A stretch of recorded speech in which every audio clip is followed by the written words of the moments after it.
Hi guys, my name is Kirsty. Welcome back to Upside Down Books and the video that I always get the most excited for, and that is my April TBR jar. Welcome, welcome, let's go. Non più tra I farfalloni amoroso, notte giorno.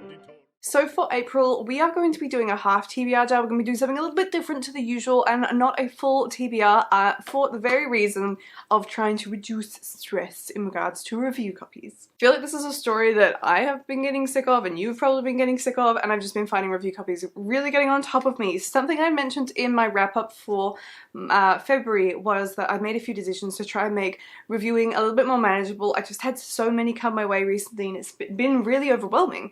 So I've actually been pulling back from things like the Harlequin book club. I'm no longer going to be doing, or at least I'll be taking a break from it, just because I need to give myself a bit more time to actually get around to the TBRs that I'm picking and to enjoy the reading with fewer expectations and pressure put on me. I still have a backlog to try and get through, but I am hoping that in the coming months I'm going to see the result of me pulling back from as much reviewing as I have been doing and focusing more on really reviewing the titles I'm really keen for, and focus on reviewing for publishers for titles I'm really keen for, and just, yeah, give myself a bit of breathing room. I've been doing this for quite a few years now and I think I've never really taken a break from it, so we're going to be doing a little bit of an arc April. So I did an arc August in 2021 and it was reasonably disastrous. It didn't really go super well because I was doing a couple of challenges all at once. So I'm not going to set the unrealistic expectation of saying, well, I'm going to just read review copies in April, because I know that I won't do that, and I know that I still want to read things off the TBR because May will be a special birthday TBR month,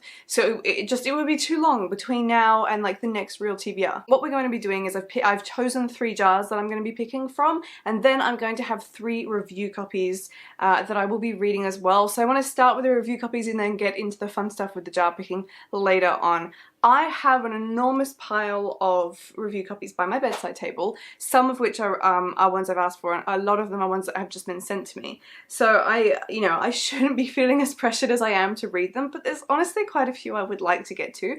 So there are 2 specifically that I want to read in April, and then I'm going to be doing like a spinning wheel of fortune, which I'll screen record for you guys so that you can see me doing that for the last one. So let me show you which ones I'll be starting with. So the first review copy that's going to be on the list for April is Michael McIntyre's memoir, So a Funny Life. I received this, oh goodness, a few months ago, and I've been really wanting to read it. I love Michael McIntyre and I've never read anything written by him. I believe he's bound to have other books out.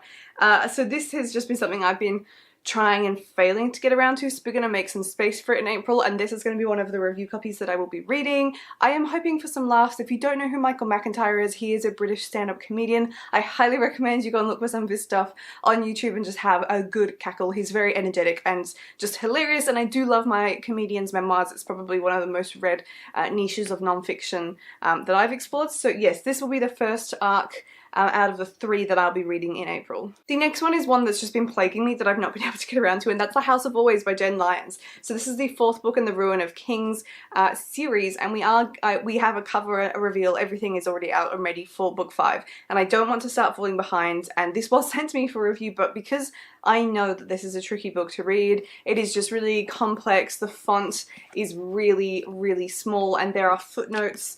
So there's all sorts of, you can see on this page how there are footnotes at the bottom. So there's just like a lot going on with these books. However, they are really rewarding and enjoying when you actually get into them. So I think because I haven't been specifically making time for it and saying this is going to be the month that I actually read this book, I've just not, I mean, you can't just squeeze in a book like this. So it is just over 500 pages, which doesn't seem too bad, but obviously small font means there's a lot of words to read. So I am going to do my best to finish this in April, but at the very least the aim is I will just start this one and start going through it, because the next book I'm pretty sure is due to come out in May. So this is a wonderful epic fantasy series, and it has a whole mismatched sort of misfit group of characters in the lead roles, and there is so much going on. In particular, there's a lot of soul swapping, which is one of the things that makes the book so complicated. But yeah, all I can say is that this is just brilliant. So if you are a fantasy lover, then The Ruin of Kings is the first book in this one, and this was sent to me by Pam Macmillan, as was the Michael McIntyre book. So I'm doing them a dirty by not getting around to these books. I apologize, but I'm still so excited to read them, and I'm really keen to see where this book goes. And the thing I love about these books in particular is at the beginning of them, because it's sort of told in a chronicle and the characters are telling you the story, they always recap what happened in the previous book very briefly, which is such a lifesaver. So that means I'm now going to do the spin Wheel of Fortune to see which book I'm going to be reading for my third review copy. So these books are all of the review copies that are not in my ARC veteran jar. So to be in my veteran jar, they have been on my shelf for over a year. So these are all the books that are within 12 months of me receiving them. And I'm very excited about this. Alright, so here we have it. You can see that I've inserted all the names into the wheel itself. There's quite a few of them. I think there are 11 in total. So if I click it now, it will spin. I really hope it's something I really want to read. Oh my god, yes, please stop there. Please stop there. No! That's so cruel. I really wanted to read How High We Go in the Dark. Okay, that's fine. I might just leave that wheel though, because this might be, it's kind of a fun way to choose going forwards. Let me go and get that book for you. Okay, so this is The Brunswick Street Blues by Sally Bothroyd. This was sent to me by Harlequin. I've actually very recently got this one, and it's it's out in March of 2022, which has obviously gone by now. So this is Australian crime, I believe. It says it's perfect for readers of the Thursday Murder Club, so it's about somebody who hates her day job, and then her uncle goes missing. So she's a bartender by trade. Actually, I don't know if it's a she. Brick is the name. Brick Brown. That's an interesting name. Anyway, so Brick is a bartender. Oh yeah, it is a girl, and she... Let me just read the blurb for you. So, although a bartender by trade, Brick Brown has finangled herself a job on the city council to investigate a complaint that threatens to close her uncle's well-loved blues club in the heart of Melbourne. Brick suspects something strange is going on, but when her amateur sleuthing uncovers the mayor's dead body in a locked room, she's dragged into a dangerous world of dodgy developers with the reluctant help of Mitch Mitchell. Oh my god, these names are ridiculous. And a prickly war correspondent turned investigative journalist. Relying on her street smarts and an unlikely band of allies, Brick and Mitchell unearth corruption that runs deeper than just local government. I think this is going to be funny. Surely this is going to be funny with such ridiculous names. So I'm devastated that I did not land on How High We Go in the Dark, but that's okay, it's fine. I'm fine with it, totally fine with it. So that is going to lead us on to the 3 jars that I've chosen to pick from today. So I've decided that for the more restricted TBR I'll be doing, will be backlist, will be presents, and will be my challenges jar. So I will not be picking from ARC Veterans, Diversity, or sequels. That's what I felt my priorities were at with my reading. I will also note, if you've been following on with wrap-ups, that I am regularly participating in my local book club, so there's always one additional book I end up reading in a month, but I won't know that until later in the month, so you'll have to watch my wrap up if you want to find out what that is. But for now, I think we should start with the backlist and see what goodie comes out of that. I'm still, like, I can't wait until like this time next year or something when we can go, oh look, this finally isn't overflowing, but I kind of want to pick, like, just pick something off the top, but that feels weird. I don't know, I feel like the treasure's at the bottom. Okay, I think let's just pick one from the top. Why is this so much more nerve-wracking than going deeper? Okay. Okay, alright. Oh my gosh, it's so scary. Let's see what it is. I'll reveal it to you guys first. What have we got here? Is it upside down? Looks like it's upside down.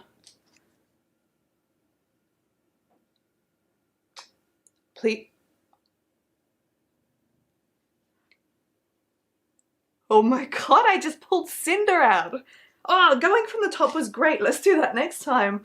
Oh my god, I'm finally gonna read Cinder, guys. This is so exciting. So I think I'm the only person in the world who has not read Cinder yet. So this is by Marissa Meyer, and I've heard just endless good things about it. This is basically like a YA classic at this point. So I think, is this kind of steampunk? Somebody tell me that. I want to say it's steampunk, but obviously I haven't read it yet, so I'm not 100% sure. But this is a retelling of Cinderella, a gifted mechanic in New Beijing. Yeah, okay, so we've got cyborgs in here. Maybe it's cyberpunk. I'm not sure. But very, very stoked. My god. Okay, let's, how long Shall we look up how long this has been in my TBR? I think this is such a fun game to do. I'm gonna bet 2016. That seems to be the year where all these books have been acquired. 2016. She's right. So for the last 6 years, this has been sitting on my shelves unread. So this really is something that has been on the TBR as a veteran. So that's very exciting. Let's do my presents jar next. See what comes out of here. I'm hoping for something for my birthday last year, as I will have my birthday TBR in May, so taking one off the list there would be great. Alright, we've got one. The Inheritance Games. Okay, I've actually already read this, so we're gonna pick that again. That's the first time that's happened where I've actually read something that's been picked out. It was a very good book. Let's go again. Okay, what do we got? Yes, is that Starsight? Oh my gosh, is that the second? Yes, it is, and it's from, I think it's from my birthday. I'm pretty sure it's from my birthday. I can't remember. That is the sequel to Skyward. Oh, Gemma, you're going to be really pleased. I'm so excited I pulled that out. Okay, so huge thank you to Gemma for getting me this book. I think it was my birthday. You can correct me if I'm wrong. This is obviously, yeah, the sequel to Skyward by Brandon Sanderson, which I loved and was hilarious. So I am definitely expecting a good time in book 2 and excited to read it because this is one series I would love to keep on top of. Okay, so that brings us to the final jar, which is the Challenges jar. I have so far had to read something from a Kindle and to reread to read a Snyder, so I would really like to pull out the reread a favourite challenge from here, but I guess, I bet you it's the Read a Classic that comes out. Betcha.